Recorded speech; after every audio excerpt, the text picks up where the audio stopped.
दोस्तों, अगर आपको स्टॉक मार्केट सीखना है तो Amazon पर जाकर आप हमारे बुक पढ़ सकते हैं या तो Udemy पे जाकर आप हमारे वीडियो कोर्सेज भी देख सकते हैं। Hello friends, welcome to our channel learn stock charts to earn. दोस्तों, आज की वीडियो में हम एक बहुत ही सिंपल सी इंट्राडे की ट्रेडिंग स्ट्रैटेजी देखेंगे जिसमें हम खाली एक इंडिकेटर का इस्तेमाल करने वाले हैं और वो इंडिकेटर के हिसाब से हम बाइंग का सिग्नल आइडेंटिफाई करके उसके हिसाब से ट्रेड करने वाले हैं। बहुत ही बढ़िया तरीके से ये स्ट्रैटेजी वर्कआउट होती है।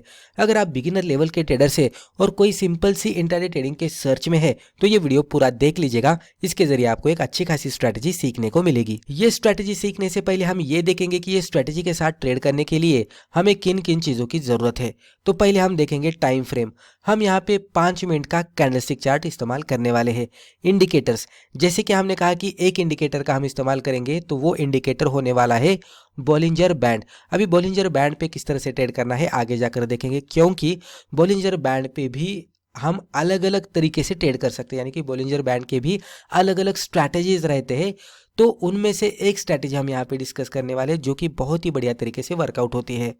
उसके बाद आपको रेंज का आइडेंटिफिकेशन करने को आना चाहिए। प्राइस रेंज, कभी कभी क्या होता है कि प्राइसेस जो होते हैं वो रेंज में अटक जाते हैं। तो जब भी रेंज में अटक जाते हैं तो उसका आइडेंटिफिकेशन आपको करने को आना चाहिए। अगर नहीं आता तो बॉलिंजर बैंड भी आपको बता के देगा, लेकिन अगर आपको खाली प्राइस के हिसाब से भी समझता है तो और भी बढ़िया माना जाता है। ब्रेकआउट आइडेंटिफिकेशन, उसके बाद रेंज के बाद एक ब्रेकआउट होने वाला है तो उसका भी आइडेंटिफिकेशन आपको करने को आना चाहिए। तो ये चीज़ें अगर आपको पहले से ही पता है तो ये स्ट्रेटेजी आप अच्छे से हैंडल कर पाएंगे। मार्केट, तो किस तरह के सिक्योरिटी में हम ट्रेड करेंगे, तो हम यहाँ पे लिक्विड स्टॉक्स में ट्रेड करने वाले हैं, यानी कि हाई वॉल्यूम स्टॉक्स में हम ट्रेड करेंगे। लो वॉल्यूम स्टॉक्स को हम टोटली इग्नोर करेंगे। यहाँ पे आप टाइटल पे देख सकते हैं बी स्क्वीज स्ट्रेटेजी।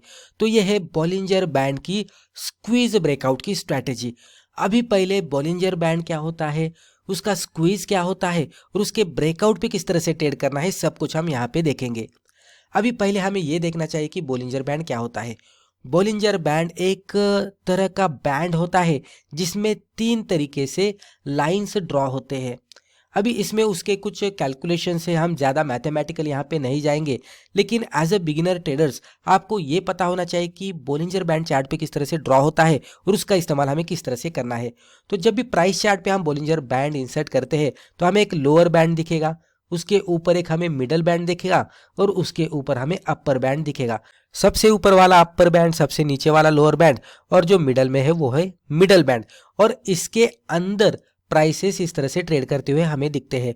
तो कभी भी प्राइसेस ये बैंड के अंदर ही ट्रेड करते हुए हमें दिखेंगे।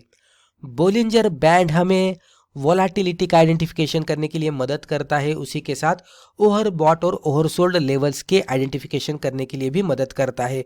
उसी के साथ बोलिंजर बैंड के हिसाब से हम सही लेवल पे एंट्री और सही लेवल पे एग्जिट भी कर सकते हैं। बोलिंजर बैंड की एक स्क्वीज ब्रेकआउट की स्ट्रैटेजी रहती है, वो भी बहुत ही बढ़िया तरीके से वर्कआउट होती है। बोलिंजर बैंड का स्क्वीज क्या होता है, तो जब भी बोलिंजर बैंड का अपर बैंड, मिडल बैंड और जो लोअर बैंड रहता है, ये तीनों बैंड जब भी एक दूसरे के नज़दीक आते हैं और प्राइसेस इसके अंदर ट्रेड करते हैं, यानी कि प्राइसेस इसके अंदर अटक गए हैं और बोलिंजर बैंड भी इस तरह से नैरो हो चुका है, स्क्वीज हो चुका है। तो जब भी बोलिंजर बैंड इस तरह से नैरो होता है, इसी को ही बोलिंजर बैंड का स्क्वीज कहा जाता है। और जब भी कोई भी कैंडल ये स्क्वीज के बाहर जाकर ये इसको ब्रेकआउट देकर क्लोज आउट देती है तो इसको कहते हैं कि बोलिंजर बैंड स्क्वीज ब्रेकआउट। इसका मतलब यहाँ पे सेंटिमेंटली अगर हम सोचने की कोशिश करेंगे तो क्या हो रहा है कि जब भी प्राइसेस अटक गए थे बोलिंजर बैंड के स्क्वीज के अंदर, तो यहाँ पे बायर्स भी कंफ्यूज थे और सेलर्स भी कंफ्यूज थे कि किस डायरेक्शन में आगे जाकर मूवमेंट आएगी, क्योंकि पूरी तरह से प्राइसेस एक रेंज में अटकने के बाद बाइंग प्रेशर और सेलिंग प्रेशर, किसका भी प्रेशर ज्यादा नहीं होता, इक्वली अप्रोक्सीमेटली इक्वली ये ट्रेड करते रहते हैं। तो यहाँ पे पूरा कंफ्यूजिंग मोड रहता है। लेकिन उसके बाद मान लीजिए कि जैसे ही कोई कैंडल ऊपर के साइड में जाकर ब्रेकआउट देती है तो यहाँ पे बायर्स समझ जाते हैं कि अभी ब्रेकआउट अपर साइड में मिला है, तो यहाँ पे आगे जाकर बायर्स एक्टिवेट होने वाले हैं और प्राइसेस में अप साइड में मूवमेंट आएगी। और जैसे एक बड़ी वाली कैंडल यहाँ पे ब्रेकआउट देती हुई बनती है तो यहाँ पे जो भी सेलर्स यहाँ पे अटक गए होते हैं उन सभी सेलर्स का यहाँ पे स्टॉप लॉस हिट होता है। तो स्टॉप लॉस हिट होने के वजह से यहाँ पे क्या हो रहा है कि सेलर्स तो पहले से यहाँ पे निकल गए और फिर नए सेलर से यहाँ पे एंट्री नहीं करेंगे क्योंकि अभी डायरेक्शन चेंज हो चुकी है। तो उसके बाद यहाँ पे बायर्स एक्टिव होना शुरू हो जाएंगे और प्राइसेस में अपसाइड में मूवमेंट आएगी। तो इस तरह से इसके पीछे का सेंटीमेंट रहता है जो कि हमें ट्रेंड का आइडेंटिफिकेशन करने के लिए मदद करता है कि यहाँ से आगे जाकर किस तरह की मूवमेंट आएगी। तो हमें चार्ट पे इतना ही करना है कि प्राइसेस कहाँ पे नैरो होती हुई दिख रही है उसको आइडेंटिफाई करना है, बोलिंजर बैंड का स्क्वीज वहां पे बन रहा है क्या वो भी देखना है, और उसके बाद वो स्क्वीज को कोई ब्रेकआउट मिलता है क्या वो भी देखना है, और फिर ब्रेकआउट के अकॉर्डिंग हमें ट्रेड करना है। अगर इस तरह की कैंडल मिलेगी तो कैंडल के हाई के ऊपर एंट्री करेंगे, लो के नीचे स्टॉप लॉस, और सिंपली 1:2 का टारगेट हम एक्सपेक्ट करेंगे। यानी कि यहाँ पे मान लीजिए 3 रुपीज़ का स्टॉप लॉस है तो ऊपर के साइड में 6 रुपीज़ का टारगेट मिलना चाहिए। बहुत ही बढ़िया तरीके से वर्कआउट होता है। अभी हम एक एग्जाम्पल भी देखेंगे। तो यहाँ पे हमने 5 मिनट का कैंडलस्टिक चार्ट ओपन किया है और चार्ट के ऊपर हमने बॉलिंजर बैंड इंडिकेटर ड्रॉ किया है, जिसकी सेटिंग भी मैं आपको बता देता हूं। तो बाय डिफॉल्ट सेटिंग हमने यहाँ पे ली है तो 20 SMA की है और क्लोजिंग की है, और उसी के साथ इसका जो स्टैंडर्ड डेविएशन है वो 2 है। तो इसके बारे में हमने पहले भी एक वीडियो में बताया था, लेकिन यहाँ पे as a beginner level trader आपको इतना ही पता होना चाहिए कि जो भी बोलिंजर बैंड का जो SMA रहता है वो 20 का लिया है क्लोजिंग का है, और उसका जो स्टैंडर्ड डेविएशन होता है वो 2 का लिया है। ये डिफॉल्ट सेटिंग है। अभी यहाँ पे अगर आप देखेंगे तो पहले बोलिंजर बैंड यहाँ पे पूरा वाइड था, आप देख सकते हैं लेफ्ट में, और यहाँ पे वॉलेटिलिटी ज़्यादा थी, लेकिन धीरे धीरे जैसे प्राइसेस यहाँ पे नैरो होते गए, एक रेंज में अटकते हुए दिखे, तो वैसे ही धीरे धीरे बोलिंजर बैंड भी स्क्वीज होता हुआ दिखा, बोलिंजर बैंड नैरो होता हुआ दिखा, जो कि यहाँ पे वाइड था यहाँ पे नैरो होता हुआ दिखा। उसके बाद अगर आप देखेंगे तो पूरी तरह से इसके अंदर ही कुछ समय के लिए बोलिंजर बैंड के साथ इसके अंदर भी प्राइसेस पूरी तरह से अटक गए थे। तो उसके बाद अगर आप देखेंगे तो यहाँ पे क्लियरली ब्रेकआउट वाली कैंडल हमें मिल गई। इसके इन बिटवीन भी कुछ कैंडल्स बाहर जाते हुए दिखे थे, लेकिन सक्सेसफुल इसमें मोमेंटम नहीं आया था, और यहाँ पे क्लियरली जो भी क्लोजिंग हो रही थी उसके बाद इसका लो ब्रेक होना जरूरी होता है, वो भी नहीं हो रहा था इमीडिएट बेसिस पे। अगर आप देखेंगे तो कभी भी हमें हाई और लो थोड़ा बफर लगाकर ब्रेक होने का इंतजार रहता है, जो कि यहाँ पे बफर लगाकर अगर हम देखेंगे तो इसका लो ब्रेक नहीं हुआ था। हम यहाँ पे क्लोजली भी देखेंगे तो आपको पता लग जाएगा कि लो के थोड़ा अगर यहाँ पे ब्रेकआउट मिला है तो लो के थोड़ा सा नीचे जाने के बाद हम एंट्री करते तो वो यहाँ पे नीचे नहीं गया था, इमीडिएट बेसिस पे रिकवर हुआ था। और यहाँ पे भी अगर आप देखेंगे तो यहाँ पे 2-3 कैंडल पूरे क्लियरली हमें नहीं मिले थे, और ये भी छोटे छोटे कैंडल के साथ ब्रेकआउट मिल रहा था। तो यहाँ पे प्राइसेस नीचे जाते हुए दिख रहे थे, लेकिन ब्रेकआउट जैसी सिचुएशन नहीं दिख रही थी। तो हमें ये देखना चाहिए कि जब भी ब्रेकआउट बनता है तो अच्छे खासे बड़े कैंडल के साथ ब्रेकआउट मिलना चाहिए, जो हमें अच्छे से बताएगा कि इसमें आगे जाकर किस तरह का मोमेंटम आएगा। तो यहाँ पे उतना क्लियर नहीं दिख रहा था, और मान लीजिए कि आपने एंट्री भी ली होती तो भी छोटे से कैंडल है तो स्टॉप लॉस भी छोटा सा ही हिट होगा। तो इस तरह की सिचुएशन यहाँ पे हमें दिख रही थी। उसके बाद अगर आप देखेंगे तो फाइनली यहाँ पे एक अच्छी खासी बुलिश कैंडल बन गई, पूरी तरह से इसने बोलिंजर बैंड के अपर बैंड को ब्रेकआउट दिया। आप कैंडल का ये बॉडी देख सकते हैं, बहुत स्ट्रेंथ ये कैंडल में थी, और उसके बाद अगर आप देखेंगे तो क्लोजिंग भी हुई।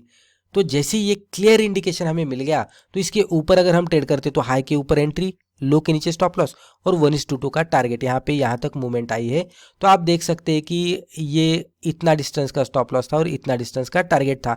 तो आराम से हमें यहाँ पे 1:2 का टारगेट मिलता हुआ दिखा है, उसके नज़दीक का टारगेट मिलता हुआ दिखा है। कभी कभी ये कैंडल बड़ी होगी या तो पहले 5 मिनट की होगी तो स्टॉप लॉस का दायरा थोड़ा दूर होता है, लेकिन कभी कभी ये कैंडल हमें इन बिटवीन भी मिलती है। वो इतनी दूर हमें स्टॉप लॉस वाली कैंडल नहीं मिलेगी, क्योंकि ये कैंडल में अगर आप देखेंगे तो इसकी लोअर शैडो बहुत ही बड़ी है। तो ये फर्स्ट 5 मिनट की कैंडल में इस तरह का सिचुएशन बनता है कि ये शैडो बड़ी होने की वजह से लो के नीचे स्टॉप लॉस जा रहा है, तो इसका डिस्टेंस थोड़ा दूर दिख रहा है। लेकिन इन बिटवीन की कैंडल रहेगी तो इतना बड़ा शैडो उसका जनरली देखने को नहीं मिलता, तो इतना दूर स्टॉप लॉस नहीं जाता। तो वो केस में यहाँ पे रिस्क रिवॉर्ड बहुत ही बढ़िया मिलने की संभावना होती है। लेकिन फिर भी यहाँ पे भी वन वे डायरेक्शन में स्टॉक में मूवमेंट आती हुई दिखी है। तो इस तरह से ये स्क्वीज ब्रेकआउट वर्कआउट होता है। अब कुछ इंपॉर्टेंट पॉइंट्स हम यहाँ पे देख लेते हैं। ये ट्रेडिंग स्ट्रेटेजी के साथ ट्रेड करने के लिए हमें ये भी चीज़ों का ध्यान रखना होगा। नो ओवर ट्रेडिंग, हम ओवर ट्रेडिंग नहीं करेंगे, 2 से 3 ट्रेड दिन में ले लेंगे। ट्रेड आफ्टर ब्रेकआउट क्लोजिंग, जब भी क्लोजिंग बेसिस पे ब्रेकआउट मिलता है बोलिंजर बैंड को और अच्छे खासे स्ट्रेंथ वाले कैंडल स्टिक के साथ, तभी हम ट्रेड करेंगे, उससे पहले नहीं करेंगे। Use money management concept, diversification, max loss define करना, फिर risk reward ratio, quantity define करके ट्रेड करना, ये सब कुछ जो मनी मैनेजमेंट के अंडर आता है उसको फॉलो करते हुए ट्रेड करना है। Follow risk reward ratio, at least 1:2 का रिस्क रिवॉर्ड रेशियो हमें यहाँ पे मिलना चाहिए। फॉलो स्टॉप लॉस, सब कुछ देखने के बाद भी अगर हमारा स्टॉप लॉस हिट होता है तो उसको एक्सेप्ट करना चाहिए और एग्जिट करना चाहिए और अगले अपॉर्चुनिटी का इंतजार करना चाहिए, लेकिन ओवर ट्रेडिंग नहीं करनी है। And most important is do paper trading first. जब भी हम कोई भी नई ट्रेडिंग स्ट्रैटेजी सीखते हैं तो उसके बारे में हमें ज़्यादा पता नहीं होता, तो पहले बैक टेस्टिंग करेंगे तो थोड़ा कॉन्फिडेंस आएगा। वहाँ पे अगर पॉजिटिव रिजल्ट दिखता है तो पहले हम पेपर ट्रेडिंग कर सकते हैं। कुछ महीनों के लिए पेपर ट्रेडिंग करने के बाद अगर पॉजिटिव रिजल्ट दिखता है तो फिर हम पहले कम क्वांटिटी के साथ ट्रेड करना शुरू कर सकते हैं, और वहाँ पे जैसे जैसे हमारा कॉन्फिडेंस बढ़ेगा वैसे वैसे हम एक्सपीरियंस के साथ हमारी क्वांटिटी बढ़ाकर ट्रेड कर सकते हैं। तो दोस्तों मुझे लगता है रिस्पेक्टिव वीडियो में हमने जो भी डिस्कस किया इससे आपको ज़रूर फायदा हुआ होगा। Thank you.